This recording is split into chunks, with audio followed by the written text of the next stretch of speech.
Qo'limni fiting qilsam bo'lmadi. Shunda Dobbi o'lay deb chiriq qilardi. Unda chiriq qilsam hamma joy toza bo'lib qoldi. Jinni Dobbi, hali videoga olganim yo'q-ku dedim-da, orqaga qaytib boshqatdan chiriq qildim, o'z holiga qaytib qolib, hamma joyda o'zim yig'ishni boshladim. Ko'p ayollar bir xil bo'lsa kerak. O'zi yolg'iz qolib ish qilsa nimalarni maslahat qilib tashamaydi o'zi bilan o'zi. Men ham xuddi shunaqa. Arada bir xayolimga ham keldi magazinga borib kelganimcha. Hamma basharasini burjaytirib yursa, men mana shunday qilib yuraman. Shuning uchun menga ajin tushmaydi deb prikolni video ham olaymi deb o'ylab qoldim. Avtobda ko'pchilik shunaqa qilib yuradi-ku deb uyga kelib ish bilan bo'lib, esimdan ham chiqib ketibdi.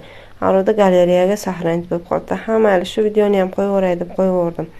Shunday qilib qolgan uborkamni davom ettirdim. Oshxonaga ham kichkinagina akvacha qo'ydim. To'g'risi ertaga videoni ham qo'yaymi dedim. Buni umri tozalash bilan o'tar ekan, nimalar deb qo'ymaslikka qaror qildim. Maraz Dobbi o'rgatishga o'rgatibsan, chiriqni polni o'rgatmabsan-ku, mana qolib ketdi atroflari deb qolgan joyda ham tozalab oldim.